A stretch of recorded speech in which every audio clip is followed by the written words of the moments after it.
Lo que vamos a ver hoy es una clase de lo que es la superestructura narrativa.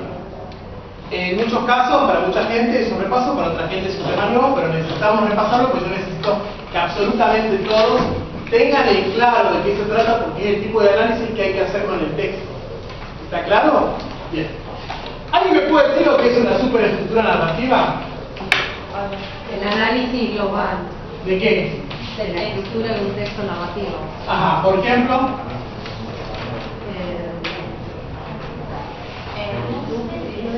El marco. Bien. Es el análisis global de todo texto narrativo. Muchos de ustedes que están acá, seguramente muchos vienen, digo a los nuevos sobre todo, vienen de otros colegios y alguna vez tuvieron un examen de lengua y les preguntaron en el examen quién eran los personajes, cuáles eran las características, dónde era el tiempo y el lugar donde ocurría, ¿no? ¿Cuál era el conflicto? Bueno, eso es parte de la superestructura narrativa. Es parte, digamos, todo ese tipo de análisis se llama así. El análisis de la superestructura narrativa. No, por ahí suena como muy aparatoso, pero es eso. Análisis de la superestructura narrativa. Todo el análisis general. Todo el análisis general. Dentro del análisis de la superestructura narrativa está lo que se llama el marco. ¿No? El marco es absolutamente toda la obra. Toda la obra. Todo.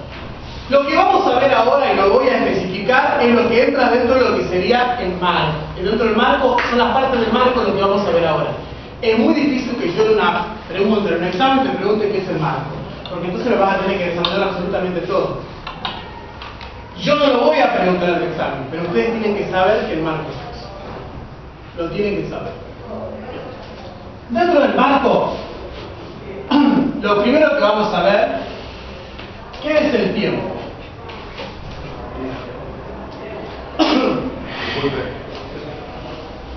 ¿Quién me dice qué es el tiempo? El lugar. La época. ¿Qué tipo de tiempo hablamos en la superestructura narrativa? ¿Es un tiempo verbal o es un tiempo cronológico? Cronológico, muy bien, es cronológico.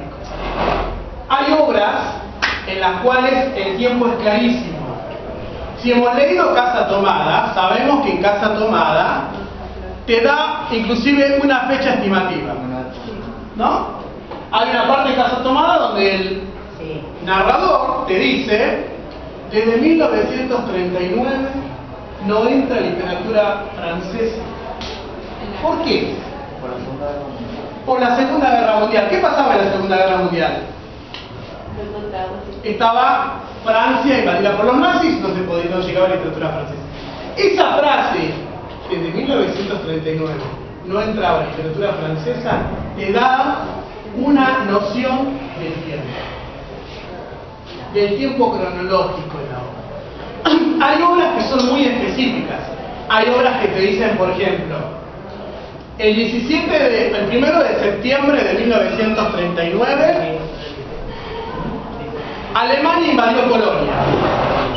Ahí te da una fecha. Por ejemplo, ¿dónde está Estrella? Estrella. Por ejemplo, Estrella nos tiene que contar su vida, ¿no? Y Estrella nos cuenta un episodio de su vida, hace una narración, hace una obra y dice, por ejemplo, el 17 de marzo de 1915 conocí a Rubén. Ejemplo, digamos, ¿no? Es fantasía, es ficción esto. Entonces ahí, en ese relato nos instalan obviamente una fecha exacta. Pero muchas obras no te dan fechas, te dan indicios. ¿Qué es un indicio? Una pista. Que uno tiene que analizar la vestimenta, las descripciones. Quizás en la descripción aparece qué medio de transporte se usa, que no, cómo está metido, y eso nos va a dar una noción del tiempo cronológico de la obra.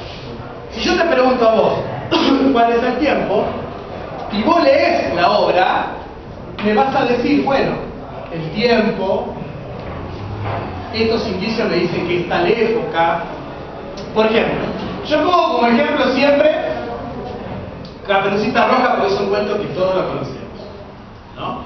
Caperucita Roja es un cuento milenario que se ha transmitido durante 2000 años, o quizás más, de transmisión oral. Y el cuento empieza diciendo, hace mucho tiempo, y una vez.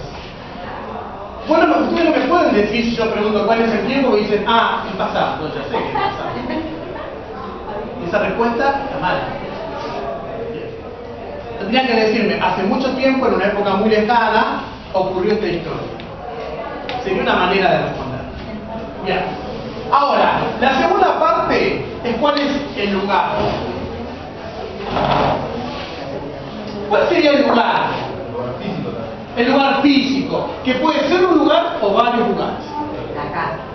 Por ejemplo, si es casa tomada de Julio Cortázar, ¿cuál sería el lugar? La casa. La casa. ¿No? Que de hecho puede ser específico, decirme la casa que está en la calle Rodríguez Peña, porque de hecho si leen el cuento da... ¿No? Bien. El lugar. Pero puede ser un lugar o varios lugares. Y luego viene lo que serían los personajes. ¿No? Los personajes. Una de las preguntas típicas es: enumere los personajes y descríbalos.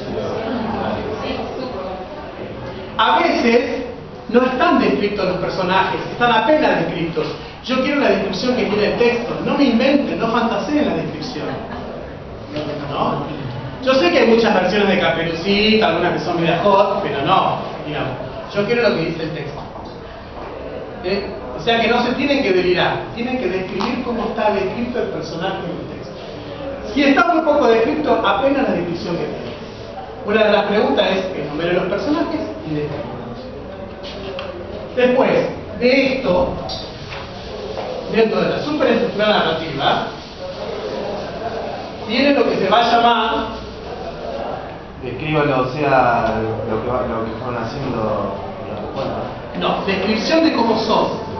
De cómo son, si son gordos, si son petizos, si son chuecos, si son pelirrojos, si son jóvenes, si son viejos. Su personalidad. Su personalidad, si son avaros, si no lo son, si son generosos, si hablan mucho. ¿Cómo están descritos? ¿Cómo son los personajes? Lo que hicieron no, porque ese es otro tema que ahora vamos a ver. Después viene lo que sería la situación inicial. ¿Qué sería la situación inicial? El principio. ¿Cómo comienza? ¿Cómo comienza Casa Tomada? ¿Quién la leyó? A ver. Empieza que el narrador cuenta cómo se encontraba en la casa y la forma en que era la casa. Léeme, por favor. Nos gustaba la casa porque, aparte de espaciosa y antigua, hoy que las casas antiguas sucumben a la más ventajosa liquidación de sus materiales, guardaba los recuerdos de nuestros bisabuelos, el abuelo paterno, nuestros padres y toda la infancia. Esa es la situación inicial. De hecho, si ustedes son bastante lúcidos, se van a dar cuenta que en la misma pregunta está parte de la respuesta, porque yo te pregunto ¿cuál es la situación inicial? Es el comienzo, cómo se inicia la historia, ¿no? Bien. Ahora, lo que sigue sería ¿cuál es el conflicto o complicación? El fan. Los ruidos que escuchaba dentro del cuarto. Eso sería nudo. ¿Puede ser? Bien, vamos ya, está claro. En algunos textos habla de nudo. Pero para hacer un análisis más exhaustivo es conflicto-complicación. ¿Quiénes son los nuevos? Yo. Bien, ¿qué es un conflicto? ¿Tu nombre es? Mauro. Pablo. Mauro. Mauro. Sí. Mauro, ¿qué es un conflicto para vos? El conflicto es a donde se desarrolla el problema del cuento, donde está No, yo quiero que vos me definas la palabra conflicto. ¿Qué es un conflicto? Un problema. ¿Ah? Un problema. Un problema. ¿Quiénes son los otros nuevos? ¿Tu nombre? Nicolás. Nicolás, ¿qué es un conflicto para vos? Un lugar, una situación donde se anuda, o sea, donde no se da la historia, donde se mezcla todo. ¿Tu nombre es? Nicolás. Nicolás, ¿qué es un conflicto para vos? Una parte que se complica del cuento, no sé. Bueno, yo les estoy pidiendo que me definan la palabra conflicto. Ustedes están tratando de definirme el conflicto de la historia.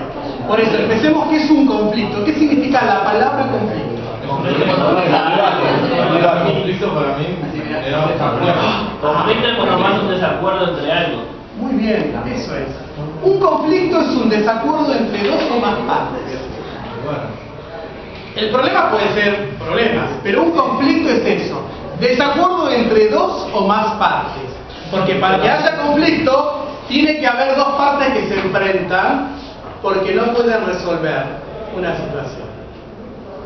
Es un desacuerdo, ¿no? Entre dos o más partes. Esa es la definición. Y también se le dice complicación, porque de hecho este conflicto, ¿qué hace? Complica la situación, ¿no? Bien. El conflicto, una historia puede estar llena de conflictos, de pequeños conflictos, pero siempre hay un conflicto general, un conflicto grande. Vamos al cuento de Caperucita Roja. ¿Cuál sería el conflicto en Caperucita Roja? Piensen, es un desacuerdo entre dos o más partes. Bien, por lo tanto ese conflicto tiene dos partes, en el caso de Caperucita, ¿no? ¿Cuál sería el conflicto? Levantemos la mano, porque si no... ¿Quién levanta la mano y me responde? A ver. Tenía que llevar la comida al lobo. El conflicto sería de... Silencio, chicos, por favor. El conflicto sería de que Caperucita le tenía que llevar comida a su abuela, pero luego se la quería comer. No, porque A ver. que el lobo se la quería comer y Caperucita no. Muy bien, ahí está. Ese es el conflicto. El lobo se la quiere comer y ella no quiere ser comida. Ese es el conflicto real. Ese es el conflicto, porque toda la historia transcurre en que el lobo hace una serie de cosas para poder comerla y Caperucita tiene que buscar la manera de no ser comida. Todo lo demás son partes de la historia, descripciones, pero el conflicto general es ese. Es ese, ¿no? Ella quiere sobrevivir y el lobo se la quiere comer. No hay otra. ¿Entienden? Bien. Ese sería el conflicto o complicación. Cuando yo les pregunto cuál es el conflicto o complicación, pido ese conflicto general, porque también es cierto que las novelas tienen en capítulos pequeños conflictos, pero siempre un conflicto que engloba. Bueno, ahora viene esta pregunta, este ítem que yo no lo omití, o el error, que es ¿qué son las acciones?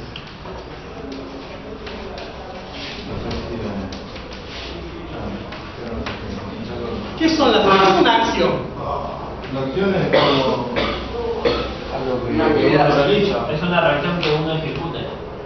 Muy bien, es verdad. Las acciones dentro de la superestructura narrativa es todo lo que los personajes hacen para poder resolver el conflicto a su favor. En este caso, el lobo, ¿qué hace si hablamos de Caperucita Roja? La espía Caperucita. Se va por el camino más corto. Llega a la casa de la abuela. Se la come a la abuela. Luego se traviste, se trata de abuela. ¿No? Se come la abuela, también se le vendieron que la esconde en el huevo. No, la come. No haga ninguna analogía. La comer quiere decir engullir. Yo Sí. pensé que la guardaste en el armario. No, la come a la abuela. Hay muchas versiones, chicos. Y de hecho les cuento, hay versiones hasta porno de Caperucita, así que no lo vamos a ver, vemos la clásica ahora. La come a la abuela, se viste de abuela, se acuesta en la cama y la espera a Caperucita. Esas son las acciones de la, ¿no? Luego incluso se la come también a Caperucita. ¿Y cuáles son las acciones de Caperucita? Va con la canastita, desobedece a su madre, se va por el camino más corto por medio del bosque, llega a la casa de la abuela y cuando la tiene lo tiene al lobo en el lugar de abuela, le dice: oh abuela, ¿qué ojos tan grandes tienes? Es para mirarte mejor. Oh abuelita, ¿qué boca tan grandes tienes? Es para comerte mejor. Luego el lobo se la come y ella desde el estómago del lobo grita auxilio. Esas son acciones, actos que hacen los personajes. ¿Y quién la escucha? Depende de la versión, puede ser un leñador, un guardabosque, un cazador, porque hay diferentes versiones. Nunca lo vi. ¿Nunca viste Caperucita? No, yo tampoco, estoy enterando de todo chico.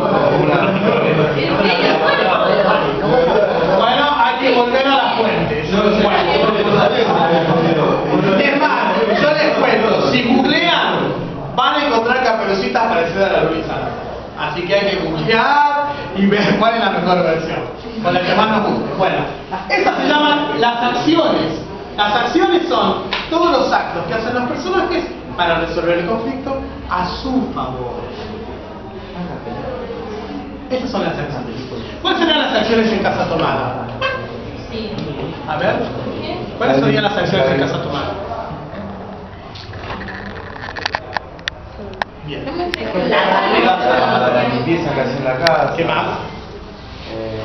La almorzaba en la mediodía. ¿Qué más?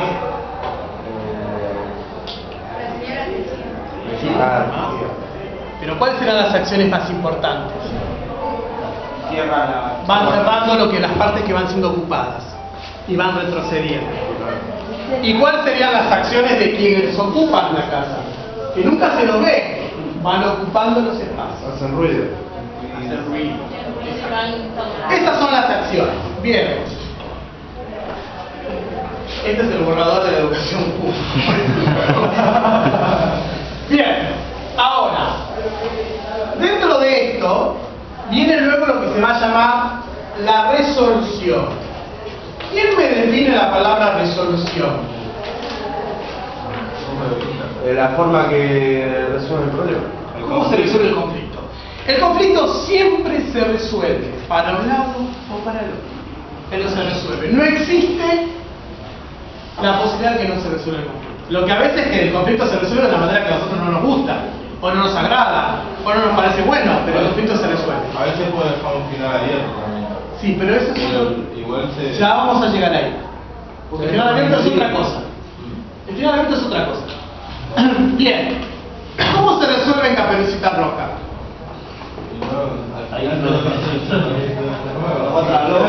¿Cómo? No decimos que para mí esto es nuevo. Que viene el cazador y lo... Yo la que escuché que el leñador mató al lobo y la sacó de la panza a Caperucita. Bien, ahí exactamente, así se resuelve, ahí se resuelve el conflicto. Si en la obra literaria el conflicto se resuelve ahí y aparece la palabra fin, o leemos la palabra fin, ahí terminó el texto. Y la situación final de... Ya llegamos ahí, ya llegamos. Esa es la resolución. Bien. Ahora, hay obras que van más allá del conflicto, de la resolución del conflicto, y tienen algo que se llama situación final.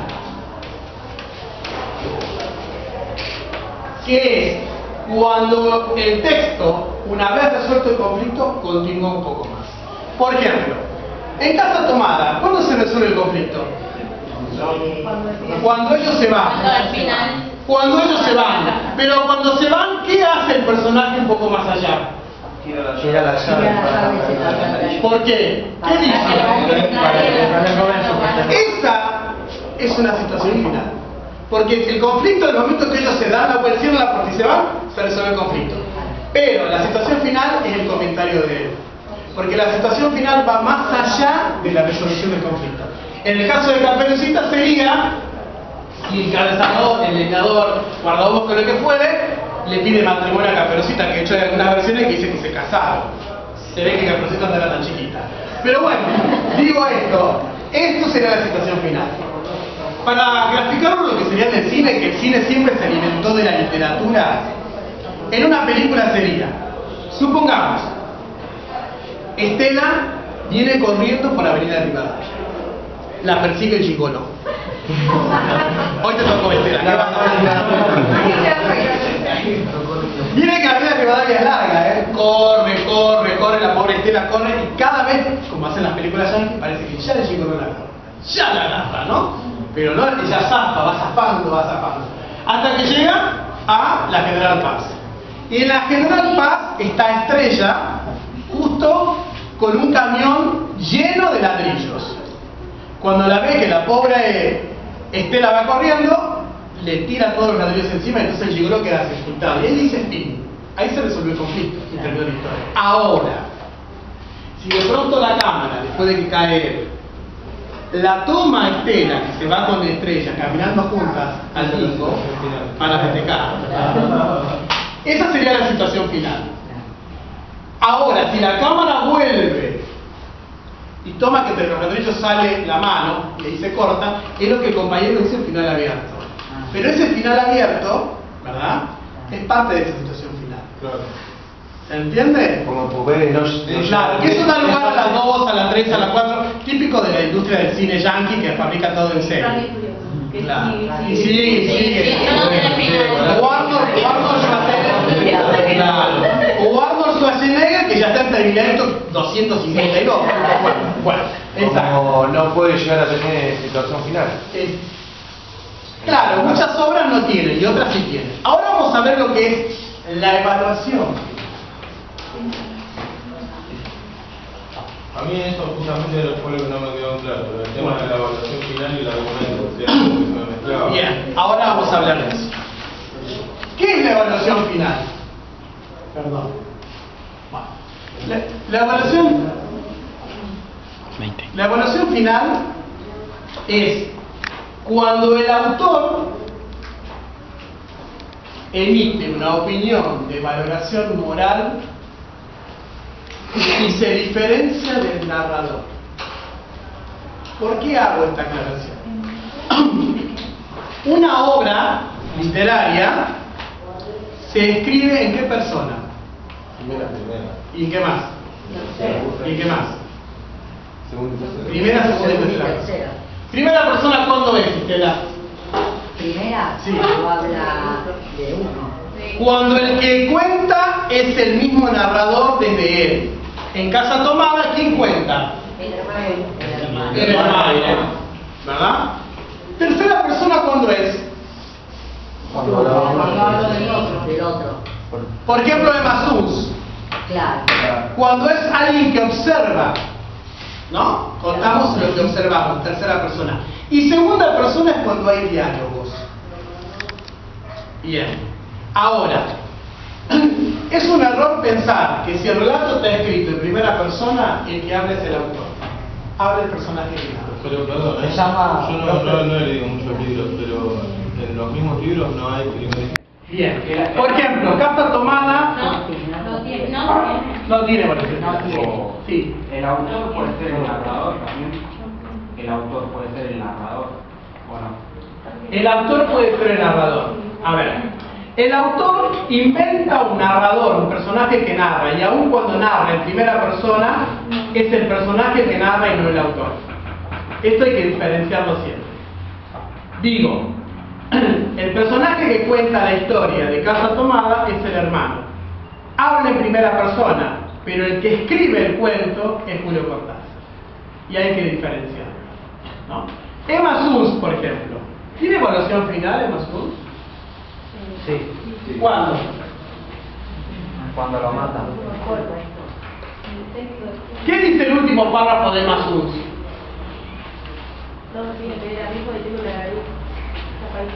A ver, ¿quién me cuenta el texto? A ver. Dice, la historia era increíble. Ahí se diferencia. La historia era increíble, en efecto, pero se impuso a todos, porque sustancialmente era cierta. Verdadero era el tono de Emma Sus, verdadero el pudor, verdadero el odio, verdadero también era el ultraje que había padecido.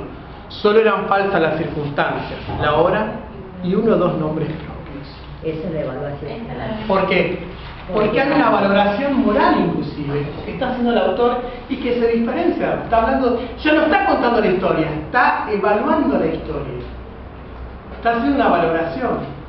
Porque los que no leyeron Emma Sus, les cuento que en Emma Sus es una historia en la cual este tipo de evaluación es entendible. Y es entendible que cuando lo lean el cuento van a entender por qué. Porque si yo les cuento ahora el cuento, estoy haciendo trampa, entonces lo tienen que leer. Pero hay una evaluación moral. Porque está diciendo qué es lo verdadero de la historia y qué no lo es. ¿Qué es lo falso? ¿Se entiende? Eso es la evaluación final. Bien. Ahora vamos a otras dos cosas que si bien no entran dentro del análisis de superestructura narrativa, yo lo puedo preguntar. Y uno es, ¿qué es el argumento? ¿Quién me define argumento? A ver, Es el relato de la historia De lo que entendimos de lo que nosotros. aconteció en Bien. si es un libro, en el libro, ¿Cómo?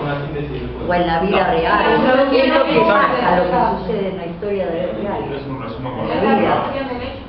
Es contar. La historia. Contar la historia de la bien, pero contarla de qué manera. Porque no es, les cuento por qué no es una síntesis, ni un resumen. El resumen es cuando uno agarra un texto y saca las ideas principales, saca las ideas secundarias y se queda con las principales.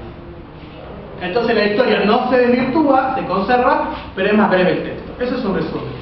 Una síntesis es aún más breve, pero siguiendo ese patrón. Claro, para mí una síntesis contando es de lo que yo comprendo. No. No. Es lo que te estoy diciendo. Síntesis es eso. Es como una brevedad de la historia, ¿La qué? un resumen. No. Resumen es, vuelvo a repetir. Resumen es extraer las ideas secundarias, dejar las ideas principales y que la historia no se desvirtúe. La síntesis es lo mismo pero más breve aún. Más breve que el resumen. El argumento es contar la sucesión de los hechos. Si yo te pregunto a vos, tu nombre es Sebastián. Sebastián. Si yo le pregunto a Sebastián, ¿cuál fue la última película que hiciste a ver, Sebastián? A ver, Relatos Salvajes. Relato Salvaje. ¿Qué pasa en Relato Salvaje? Y muestra lo que yo saco, que muestra hasta dónde llega cada persona. No. Eso que vos estás diciendo es un análisis de, digamos... Pasa que son 4 capítulos. No importa, vos contame vos la historia. Por ejemplo, suponete que yo soy tu amigo, tu mejor amigo, y vos vas al cine. Y los dos queremos ver Relato Salvaje. Vos la fuiste a ver y me vas y me decís, che, fui a ver Relato Salvaje. Che, contámela. Y vos me empezás a contar. Pero son 4 capítulos. El capítulo, una mujer asesina, una mujer cocinera asesina a un cliente que recuerda que había tenido problemas. ¿Qué me está contando? Los hechos. Es verdad. Y eso es el contar el argumento. La sucesión de hechos. ¿Se entiende lo que digo? Cuando yo pregunto, describa el argumento de la obra, es contarme la sucesión de hechos y con sus palabras. Todos los hechos. Bueno, los más importantes. O sea, cada acto que pasa hay que contar. Los hechos. Que el argumento vendría a ser como yo le contara el cuento a un compañero. Exactamente. Por eso lo pongo como ejemplo para que ustedes lo puedan articular y entender claramente. Ahora, ese es el argumento. ¿No? Y otra cosa es, ¿qué es la trama? Estrella, ¿dónde estará la estrella? Subestrella, ¿qué es la trama? La trama. Lo que, No. ¿Qué es la trama? lo que le pasa al personaje. No. A ver. La trama todo lo pienso mal yo, No, nada. La comedia, el terror y todo ese tipo, ¿a dónde va? ¿Quién me define trama? ¿Trajeron diccionarios? Error, como el tema. Error. Es la narrativa principal, dentro de ella también hay descriptiva. A ver, de nuevo. Es la narrativa principal, dentro de ella también hay descriptiva. La palabra trama viene de tejido. ¿Por qué? Porque la historia es como un tejido, ¿no? La trama narrativa. Por supuesto que la trama es eso, pero dentro de la trama existe la trama narrativa, la trama descriptiva, la trama conversacional. En una obra narrativa, si yo te pregunto, ¿cuál es la trama? Y la trama principal es la trama narrativa. Siempre en una obra impera. ¿Qué quiere decir imperar? Abunda. Una trama. Por lo general la narrativa. Pero también intervienen las otras tramas. ¿Por qué? Porque en un cuento, si bien está la trama narrativa en todo el texto, también hay descripciones, porque describimos los personajes, las situaciones, los lugares, y esa parte es la trama descriptiva. También puede haber diálogos, entonces ahí interviene la trama conversacional o dialogal. O por ejemplo puede haber un argumento de un personaje que interviene la trama argumentativa. O puede estar la trama informativa. ¿Cuál es la trama informativa? ¿Quiénes usan la trama informativa? Exacto. ¿No? Que ya vamos a ver también que es una de las funciones del lenguaje, que son las funciones del lenguaje, vamos a ver una clase más adelante, porque esto, digamos, a veces se mezcla. Bien, esas son las preguntas que yo puedo llegar a realizar con respecto a un texto. Todo esto que hemos visto, que es la superestructura narrativa, es lo que se aplica a cada uno de los textos. Digo yo de esta manera. Yo no le voy a preguntar en un examen ¿qué es el argumento? No, voy a preguntar, comente el argumento de tal obra. Sí. ¿Cuál sería entonces la definición del trama? ¿Cuál es la definición de trama? Vaya al diccionario nuevo. Chicos, tienen que tener diccionario. Porque uno de los grandes problemas por los cuales yo lo pido es que no saben usar el diccionario. El problema donde se desarrolla Es el tejido. Es el tejido de la historia. Es el tejido de la historia. Bien. ¿Alguna otra pregunta? el tejido como que se va desarrollando. Un ejemplo de la trama o la unión. Como un ejemplo de la trama. Por ejemplo, ¿cuál es la trama más importante en Casa Tomada? La narración. La trama narrativa. ¿Por qué? Porque empieza. Porque es un texto narrativo. Un texto que cuenta, cuenta. Exactamente. ¿Y qué tramas intervienen en la parte de eso? La descriptiva y la Lo diálogo. leo. Muy bien, es verdad. Es verdad. ¿No? Muy bien. ¿Alguna otra pregunta? No. Bien. Esto en general, yo les aconsejo algo. Lo primero que tienen que hacer en un texto, cuando lo van a leer, es leerlo. Y luego hacer una lista de las palabras que no entienden. E ir a buscar el diccionario. Porque para poder comprender un texto, tenemos que saber qué dice. Y para saber qué dice, tenemos que entender el significado de las palabras. ¿Por qué? Porque, digamos, muchos de ustedes esperan que yo les explique palabra por palabra. No va a suceder. Porque esto es un trabajo que tienen que hacer ustedes. Y uno de los grandes problemas que tenemos es que no saben usar el diccionario. Y les voy a contar algo. El uso del diccionario, la práctica de buscar la palabra, la van, como leer, la van incorporando de manera inconsciente y entonces expanden su vocabulario y despejan sus dudas. Y sobre todo, amplían su comprensión lectora. Porque de hecho, la palabra como nudo comunicacional, que son las prácticas del lenguaje, como yo planteo la materia, es que ustedes puedan terminar este año comprendiendo lo que leen. Porque el problema que tenemos acá es que muchos no comprenden lo que leen. Capaz que leen hermoso, respetan los puntos y comas, pero después pregunto qué dice y no saben qué es. ¿No? Y esto es fundamental. ¿Usted dice que eso es por no entender palabras? Sí. ¿No es por un tema de concentración? No, es un problema de no entender las palabras. Si yo, por ejemplo, hay un texto de Borges que se llama Ruinas Circulares, que nosotros lo vamos a dar acá, y que comienza diciendo: llegó en la unánime noche. Decime qué quiere decir. La verdad que no sé con la exactitud del escenario que es un anime, pero suena a algo... Ese es el problema, a vos te suena, entre lo que suena y lo que es, suele haber abismales diferencias. Porque a veces uno tiene una idea, una noción de lo que significa esa palabra, que a veces puede estar acertado y a veces no. Pero si vos no estás acertado y tenés una idea que ni se aproxima, cuando vas a comprender el texto vas a comprender cualquier otra cosa y no lo que realmente dice. ¿Qué es un anime entonces? Absoluta. En esa oración significa absoluta. ¿Qué sería una noche absoluta? Una sola. Absoluta, como que tiene todo. Igual a las otras. Igual a las otras. Como que llegó a una gran completa. Una noche oscura que no se ve nada. Ah. Llegó en la unánime noche. Claro, sí. No se ven ni las manos. Por ejemplo, si Nahuel aparece ahí, se tiene que reír para que lo vean. Bueno, ¿se entendió? ¿Se entendió? Eso es un ejemplo. Entonces, supongamos que yo te pregunte, ¿qué quiere decir en la situación inicial cuando dice llegó en la unánime noche? Y vos me decís, era una noche grande. Grande como que... Noche oscura,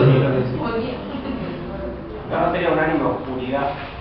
No, porque la literatura juega, eso es una metáfora. La literatura usa recursos literarios como metáforas, analogías. Es una metáfora. Si decís Sí. un anime día, ¿cómo decís? Es un día pleno, brillante, con mucha luz, porque el día lo asociamos con la luz. ¿Y si hay todo negro? Entonces no es un anime. Tiene un bota medio.